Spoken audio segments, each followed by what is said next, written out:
This is a very informative video about American history and their beloved anthem.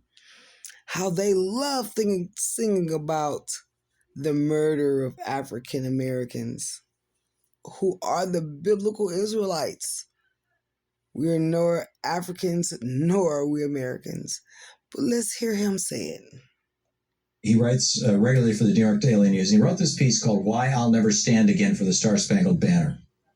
And I just want to share 3 paragraphs from Sean's piece about this.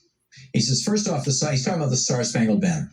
He says, first off, the song, which was originally written as a poem, didn't become our national anthem until 1931, which was 117 years after Francis Scott Key wrote it. Most of us have no true idea what in the hell we've been hearing or singing all these years. But as it turns out, Key's full poem actually has a 3rd stanza, which few of us have ever heard. In it, he openly celebrates the murder of slaves. Yes, really. It goes like this. No refuge could save the hireling and slave from the terror of flight or the gloom of the grave, and the Star-Spangled Banner in triumph doth wave o'er the land of the free and the home of the brave. And then Sean King goes on to explain what that means. He says, well, it's always been known that the song was written during American slavery, and that when those words about this nation being the land of the free didn't apply to the millions who had been held in bondage, few of us had any idea that the song itself was rooted in the celebration of slavery and the murder of Africans in America who were being hired by the British military to give them strength, not only in the War of 1812, but in the Battle of Fort McHenry in 1814. These black men were called the Corps of Colonial Marines, and they served valiantly for the British military. And Francis Scott Key despised them. He was glad to see them experience terror and death in war, to the point that he wrote a poem about it, and that poem is now our national anthem. While I fundamentally reject the notion that anyone who owned other human beings was either good, moral, or decent, Francis Scott Key left absolutely no doubt that he was a stone-cold bigot. He came from generations of plantation-owning bigots. I don't call them plantations anymore. I call them concentration camps. But anyhow, they got wealthy off of it. Key, as District Attorney of Washington, fought for slavery and against abolitionists every chance he got. Even when Africans in D.C. were injured or murdered, Francis Scott Key stood strong against justice for them. He openly spoke racist words against Africans in America. Key said that they were, quote, a distinct and inferior race of people which all experience proves to be the greatest evil that afflicts a community, end quote. This is in the context of Colin Kaepernick's.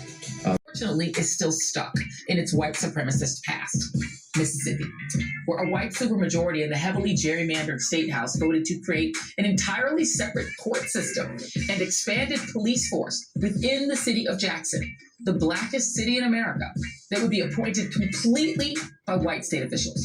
That means that the voters of Jackson, which is 80% black, do not get to elect the judges or prosecutors in this separate district, unlike what happens in every other part of the state.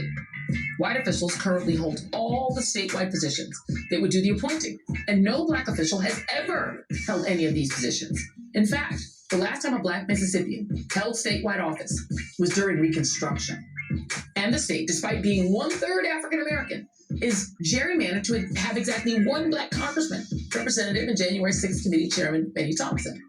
Meanwhile, the Republican who introduced this draconian bill says it's because of the high crime rates and backlog of court cases in the county. Blessed to be in the country of America. Oh, say, can you see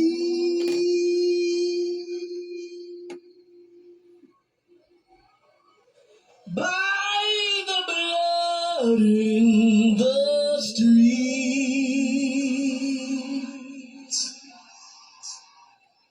that this place doesn't smile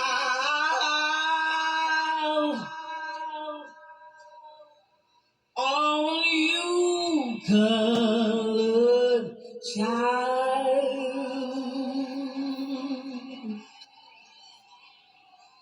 whose blood built this land.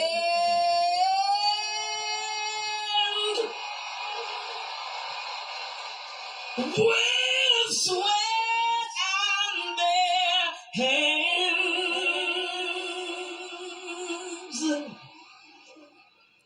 but you'll die in this place, and your memory reigns. Oh, say, does this truth hold any weight?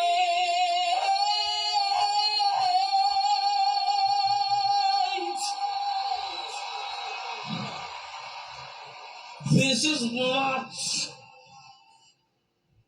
the land of the free,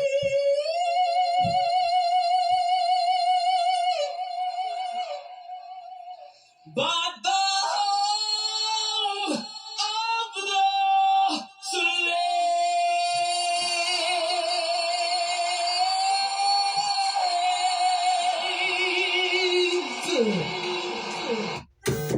The level of disrespect to Joe